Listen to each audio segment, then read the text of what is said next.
PSSI sedang mengupayakan untuk menambah amunisi pemain diaspora. Kemungkinan besar satu striker, satu gelandang naturalisasi dalam waktu cepat ini. Menjadi pendamping oleh Romani sebagai seorang striker, ujung tombak di lini serang timnas kita.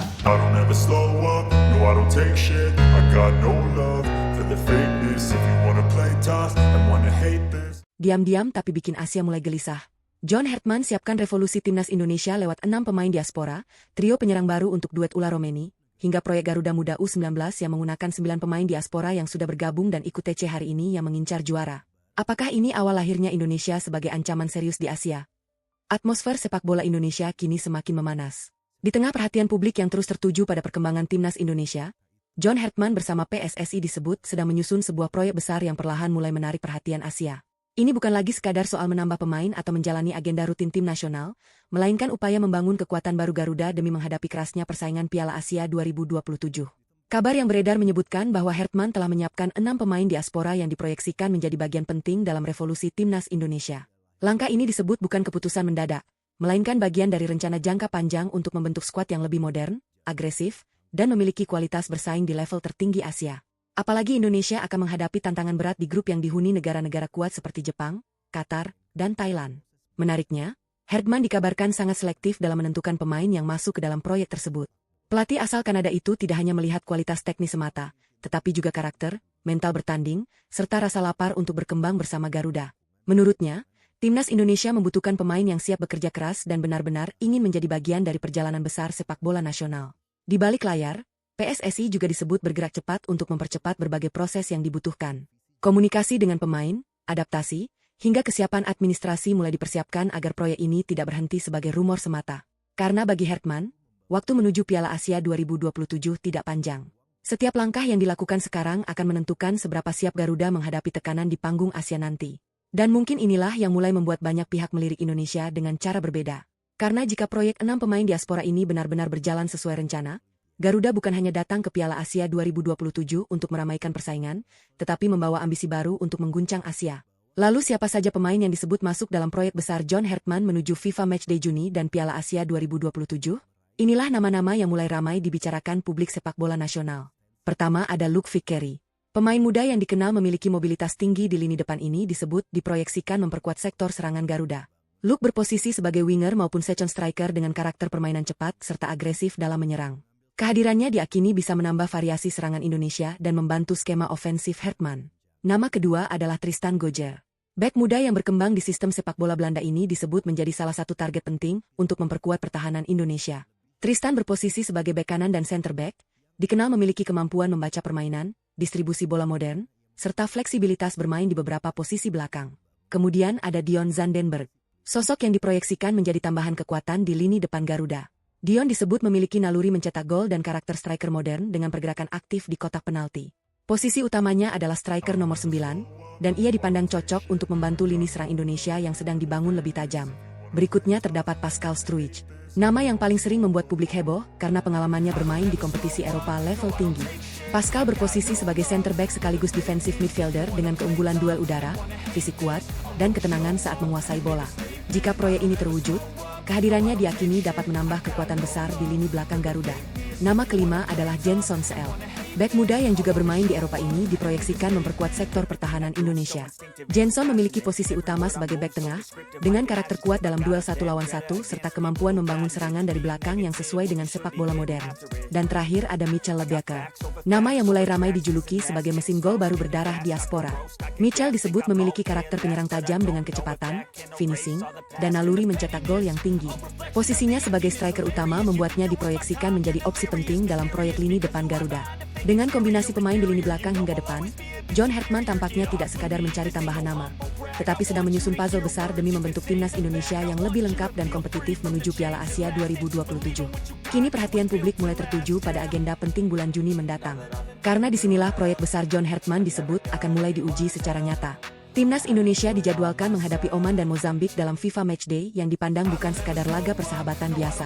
Bagi Hertman, Dua pertandingan ini adalah panggung awal untuk melihat seberapa siap wajah baru Garuda sebelum memasuki tekanan sesungguhnya menuju Piala Asia 2027.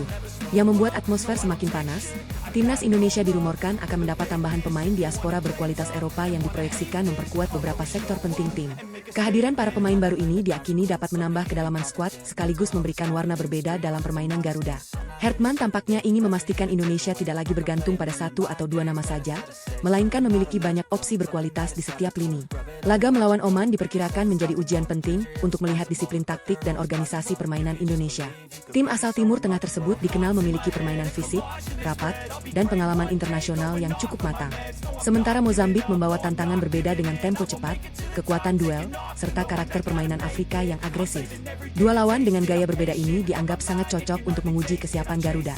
Menariknya lagi, Hertman disebut ingin menjadikan FIFA Matchday Juni sebagai laboratorium strategi baru. Rotasi pemain, kombinasi lini serang, hingga chemistry antara pemain lama dan tambahan pemain diaspora akan menjadi fokus utama. Semua dilakukan demi satu tujuan, membentuk timnas Indonesia yang lebih modern, lebih tajam, dan siap menghadapi kerasnya persaingan Asia. Dan jika eksperimen bulan Juni ini berjalan sukses, maka bukan tidak mungkin publik akan mulai melihat perubahan nyata pada timnas Indonesia. Karena kadang revolusi besar tidak langsung terlihat dari kata-kata, tetapi mulai terasa ketika strategi baru diuji dan lawan mulai sadar bahwa Garuda datang dengan kekuatan yang berbeda. Namun proyek John Hertman tampaknya tidak berhenti hanya pada daftar nama semata. Yang paling menarik justru bagaimana pelatih asal Kanada itu disebut sedang menyiapkan kombinasi baru yang bisa mengubah wajah permainan timnas Indonesia. Dengan tambahan pemain diaspora di beberapa posisi penting, Hertman kini memiliki lebih banyak opsi untuk membangun skuad yang fleksibel dan sulit ditebak lawan. Di lini pertahanan misalnya, kehadiran pemain bertipe modern seperti Tristan Gojjer, Pascal Struijk, dan Jenson Seel dipandang dapat memberi dimensi baru bagi Garuda. Indonesia bukan hanya mendapat tambahan kekuatan duel dan postur, tetapi juga kemampuan membangun serangan dari belakang yang selama ini menjadi bagian penting sepak bola modern. Hertman diyakini ingin lini belakang Indonesia tidak sekadar bertahan, tetapi juga menjadi titik awal lahirnya serangan cepat. Sementara di sektor depan, perhatian terbesar tertuju pada kombinasi para penyerang baru yang disebut sedang dipersiapkan untuk membantu daya gedor Garuda. Luke Vickery dengan kecepatan dan mobilitasnya diproyeksikan membuka ruang dari sisi lapangan. Dion Zandenberg membawa karakter striker pekerja keras yang aktif mencari celah di area pertahanan lawan. Sedangkan Michel Lebeaker disebut memiliki insting gol tinggi yang bisa menjadi pembeda dalam situasi sulit. Inilah yang membuat FIFA Matchday bulan Juni melawan Oman dan Mozambik semakin dinantikan. Hertman diperkirakan tidak hanya menguji kualitas individu pemain baru, tetapi juga mencoba melihat chemistry antar lini serta efektivitas kombinasi baru yang sedang ia bangun. Karena menghadapi Jepang, Qatar, hingga Thailand nanti membutuhkan lebih dari sekadar semangat juang. Indonesia memerlukan sistem permainan yang matang dan senjata menyerang yang benar-benar efektif. Dan jika semua kepingan puzzle ini mulai menyatu, publik mungkin akan melihat sesuatu yang berbeda dari Garuda. Bukan lagi tim yang hanya mengandalkan determinasi, tetapi tim yang memiliki kedalaman skuad, variasi taktik, dan identitas permainan yang perlahan mulai terbentuk di bawah proyek besar John Hertman. Pertanyaan yang kini mulai ramai dibahas publik adalah, sekuat apa sebenarnya timnas Indonesia jika 6 pemain diaspora ini benar-benar bergabung? Karena jika seluruh skenario John Hertman berjalan sesuai rencana, Garuda bukan hanya mendapat tambahan pemain, tetapi juga peningkatan kualitas di hampir seluruh lini permainan. Di sektor pertahanan, Indonesia diproyeksikan menjadi jauh lebih solid dibanding sebelumnya. Kehadiran pemain bertipe modern dengan pengalaman sepak bola Eropa diyakini dapat menambah ketenangan saat menghadapi tekanan, memperkuat duel udara, serta meningkatkan kemampuan build-up dari belakang. Selama ini Indonesia kerap dipuji karena semangat bertahan. Namun dengan tambahan kualitas baru, Garuda mulai diarahkan menjadi tim yang mampu bertahan rapi sekaligus membangun serangan secara lebih terorganisir. Lini tengah pun diperkirakan mengalami perubahan besar. Hertman disebut ingin menciptakan permainan yang lebih cepat, agresif, dan dinamis. Dengan kedalaman skuad yang lebih baik, Indonesia tak lagi hanya mengandalkan satu kreator serangan atau satu pemain penghubung. Rotasi dan variasi taktik menjadi lebih mungkin dilakukan, sesuatu yang sangat dibutuhkan ketika menghadapi lawan berat dengan karakter berbeda seperti Jepang, Qatar, maupun Thailand. Namun perhatian terbesar tentu berada di lini depan. Tambahan pemain dengan karakter menyerang berbeda membuat Garuda berpotensi memiliki daya ledak yang selama ini sering dinanti supporter. Hertman tampaknya ingin membangun serangan yang tidak mudah dibaca lawan. Ada pemain dengan kecepatan membuka ruang, ada penyerang yang aktif menekan pertahanan, hingga striker yang mampu menjadi penyelesai akhir di kotak penalti. Kombinasi inilah yang membuat banyak pendukung mulai membayangkan wajah baru timnas Indonesia yang lebih tajam dan lebih berani menyerang. Tak heran jika kabar proyek ini mulai membuat pembahasan sepak bola Asia ikut memanas. Banyak pihak penasaran, apakah Indonesia benar-benar sedang membangun salah satu skuad terdalam dalam sejarah modern Garuda? Karena yang sedang disusun Hertman bukan sekadar tim dengan nama besar, tetapi tim dengan keseimbangan, kedalaman, dan identitas bermain yang lebih jelas. Dan mungkin inilah alasan kenapa atmosfer mulai terasa berbeda. Sebab bila 6 pemain itu benar-benar menyatu dengan fondasi pemain lokal yang sudah ada, Indonesia tidak lagi dipandang hanya sebagai tim penuh potensi, tetapi sebagai Garuda baru yang siap membuat persaingan Asia semakin panas menuju Piala Asia 2027. Namun kekuatan timnas Indonesia tampaknya belum berhenti sampai di situ. Di balik proyek 6 pemain diaspora dan revolusi skuad yang sedang dibangun, John Hertman disebut juga tengah menyiapkan satu senjata yang paling ditunggu publik, yakni trio penyerang baru untuk menemani Ula Romeni di lini depan Garuda. Hertman sadar, sepak bola modern tidak cukup hanya mengandalkan satu striker utama. Untuk menghadapi tim-tim besar Asia seperti Jepang, Qatar, hingga Thailand, Indonesia membutuhkan lini serang yang agresif, cepat, dan punya banyak variasi serangan. Karena itulah ia mulai menyusun kombinasi penyerang dengan karakter berbeda agar pertahanan lawan sulit membaca pola permainan Garuda. Ula Romeni sendiri diproyeksikan tetap menjadi salah satu pusat serangan berkat pergerakan cerdas, kemampuan membuka ruang, dan fleksibilitasnya bermain di beberapa area depan. Namun Hertman tidak ingin Ula bekerja sendirian. Ia disebut sedang menyiapkan duet bahkan trio mematikan yang bisa saling melengkapi dan meningkatkan daya ledak serangan Indonesia. Di sisi sayap, Luke Vickery dipandang cocok menjadi pemain dengan kecepatan tinggi serta kemampuan menusuk dari area lebar. Mobilitasnya dapat membantu membuka ruang sekaligus memberi suplai bola ke area berbahaya. Sementara di posisi ujung tombak, Dion Zandenberg dan Mitchell Lebeaker menjadi nama yang ramai disebut sebagai opsi baru karena karakter mereka yang lebih direct dan memiliki naluri menyerang tinggi. Yang menarik, Hertman dikabarkan ingin membangun lini depan yang tidak hanya tajam mencetak gol, tetapi juga aktif melakukan pressing sejak lini pertama. Artinya, para penyerang Garuda nantinya bukan sekadar menunggu bola datang, melainkan ikut menjadi bagian penting dalam sistem bertahan dan transisi cepat tim. Karena itulah laga melawan Oman dan Mozambik bulan Juni nanti dipandang sangat penting. Banyak yang percaya dua pertandingan tersebut bisa menjadi panggung awal untuk melihat apakah trio penyerang baru yang sedang dirancang Hertman benar-benar mampu menghadirkan wajah serangan Garuda yang lebih mematikan. Dan jika chemistry itu mulai terbentuk, Indonesia mungkin akan memiliki lini depan yang selama ini paling dirindukan para supporter. Di tengah panasnya pembahasan soal proyek John Hertman dan tambahan pemain diaspora, kabar baik mulai datang dari lini pertahanan timnas Indonesia. Kapten Garuda, Jai Itzes, yang sebelumnya sempat dirumorkan mengalami kendala kebugaran dan diragukan tampil, kini disebut menunjukkan perkembangan positif dalam proses pemulihannya. Situasi ini tentu langsung membuat publik dan supporter Garuda kembali optimis menjelang FIFA Matchday bulan Juni. Kehadiran Jai jelas menjadi kabar yang sangat penting bagi Hertman. Bukan hanya karena kualitasnya sebagai bek modern dengan pengalaman bermain di Eropa, tetapi juga karena perannya sebagai pemimpin di lapangan. Jai dikenal memiliki ketenangan, kemampuan membaca permainan, serta jiwa leadership yang selama ini menjadi salah satu fondasi penting di lini belakang timnas Indonesia. Jika kondisinya benar-benar pulih tepat waktu, Hertman diperkirakan akan mendapat tambahan kekuatan besar untuk menghadapi Oman dan Mozambik. Kehadiran Jai dapat memberi keseimbangan di pertahanan sekaligus memudahkan adaptasi para pemain baru yang sedang dipersiapkan masuk ke dalam sistem permainan Garuda. Karena dalam proyek sebesar ini, sosok pemimpin di lapangan menjadi bagian yang tidak kalah penting dibanding kualitas teknis semata. Menariknya lagi, kabar pulihnya Jai membuat opsi pertahanan Hertman semakin kaya. Indonesia kini berpotensi memiliki kombinasi lini belakang yang lebih solid dengan kedalaman skuad yang mulai meningkat. Ini tentu menjadi modal penting sebelum menghadapi tantangan besar di Piala Asia 2027 nanti. Dan jika Jai Itzes benar-benar bisa bergabung pada FIFA Matchday bulan Juni, maka proyek besar Garuda tampaknya akan memasuki fase yang semakin menarik. Karena di saat wajah baru timnas sedang dibangun, kapten yang menjadi simbol ketenangan dan mental bertarung itu justru berpeluang kembali memimpin dari belakang. Pulihnya Jai Itzes tentu bukan sekadar kabar baik biasa. Karena jika sang kapten benar-benar bisa bergabung pada FIFA Matchday Juni nanti, John Hertman akhirnya berpeluang merasakan sesuatu yang selama ini belum sepenuhnya ia miliki, yakni skuad Garuda yang lebih lengkap dan kompetitif. Dalam beberapa agenda internasional sebelumnya, Indonesia hampir selalu menghadapi kendala mulai dari cedera, keterlambatan pemain abroad, hingga keterbatasan opsi di beberapa posisi penting. Kini situasinya perlahan mulai berubah. Dengan pulihnya Jai serta tambahan pemain diaspora yang sedang diproses, Hertman disebut mulai memiliki lebih banyak pilihan untuk meracik tim sesuai kebutuhan lawan. Ini menjadi keuntungan besar karena menghadapi Oman dan Mozambik membutuhkan pendekatan yang berbeda. Oman dikenal disiplin dan kuat secara organisasi permainan, sementara Mozambik membawa tempo cepat dan fisik khas sepak bola Afrika yang sering merepotkan lawan. Hertman sendiri diyakini tidak ingin sekadar menurunkan satu formula tetap. Pelatih asal Kanada itu justru ingin mencoba beberapa kombinasi berbeda demi mencari line-up paling ideal menuju Piala Asia 2027. Lawan Oman bisa saja menjadi panggung untuk menguji kedisiplinan lini belakang dan build up dari bawah, sementara melawan Mozambik dapat dimanfaatkan untuk mengukur agresivitas pressing serta efektivitas trio penyerang yang sedang ia siapkan bersama Ula Romeni. Kabar ini tentu membuat antusiasme supporter semakin meningkat. Sebab untuk pertama kalinya dalam waktu lama, publik mulai membayangkan timnas Indonesia tampil dengan skuad yang lebih dalam, lebih matang, dan memiliki banyak opsi permainan. Bukan lagi tim yang mudah goyah ketika satu pemain absen, tetapi tim yang tetap kuat meski melakukan rotasi.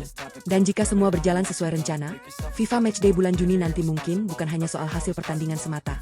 Bisa jadi, itulah momen ketika publik mulai melihat wajah asli proyek besar John Hertman bersama Garuda, tak hanya timnas senior yang bergerak cepat membangun kekuatan baru. Di bawah kepemimpinan Nova Arianto, timnas Indonesia U19 juga mulai menunjukkan arah pembangunan yang serius. PSSI disebut memberi dukungan penuh terhadap proyek pembinaan usia muda karena mereka sadar, masa depan sepak bola Indonesia tidak cukup hanya dibangun dari skuad senior semata. Regenerasi harus berjalan sejak sekarang agar Garuda memiliki fondasi kuat untuk tahun-tahun mendatang. Kabar yang mulai ramai diperbincangkan pun membuat publik semakin antusias. Timnas U19 disebut mendapat tambahan 9 pemain diaspora muda yang mulai mengikuti agenda training camp atau TC hari ini. Kehadiran mereka dipandang sebagai langkah penting untuk menambah kualitas, persaingan sehat, sekaligus memperkuat kedalaman skuad Nova Arianto jelang agenda besar usia muda yang semakin padat. Bagi Nova Arianto, TC kali ini bukan sekadar latihan rutin. Ini adalah fase seleksi sekaligus pembentukan karakter tim. Para pemain diaspora muda bersama talenta lokal akan diuji bukan hanya dari kemampuan teknis, tetapi juga soal adaptasi, disiplin, mental bertanding, dan chemistry di dalam skuad. Karena Nova memahami satu hal penting, tim hebat tidak hanya dibangun dari pemain berbakat, tetapi dari pemain yang mampu menyatu dalam satu visi permainan. Menariknya, proyek U19 ini disebut sejalan dengan filosofi besar yang sedang dibangun PSSI dan John Hertman di level senior. Artinya, timnas kelompok usia mulai diarahkan memiliki identitas bermain yang serupa, agresif, cepat, disiplin, dan berani menekan lawan. Dengan sistem seperti ini, pemain muda nantinya diharapkan tidak kesulitan ketika naik level ke U23 maupun timnas senior. Dan inilah yang mulai membuat banyak pendukung optimis. Karena untuk pertama kalinya, pembangunan timnas Indonesia terlihat berjalan dari bawah hingga atas secara lebih terhubung. Jika 9 pemain diaspora muda ini benar-benar mampu bersaing dan menyatu bersama skuad Nova Arianto, maka Indonesia bukan hanya sedang membangun tim untuk hari ini, tetapi juga sedang menyiapkan generasi baru Garuda untuk masa depan. Dengan tambahan kualitas pemain muda dan dukungan penuh dari PSSI, target timnas Indonesia U19 ternyata tidak setengah-setengah. Di bawah kepemimpinan Nova Arianto, Garuda Muda disebut datang bukan sekadar untuk mencari pengalaman atau meramaikan turnamen, tetapi membawa ambisi besar untuk menjadi juara. Target ini dianggap realistis karena PSSI mulai membangun skuad usia muda dengan persiapan yang jauh lebih serius dibanding sebelumnya.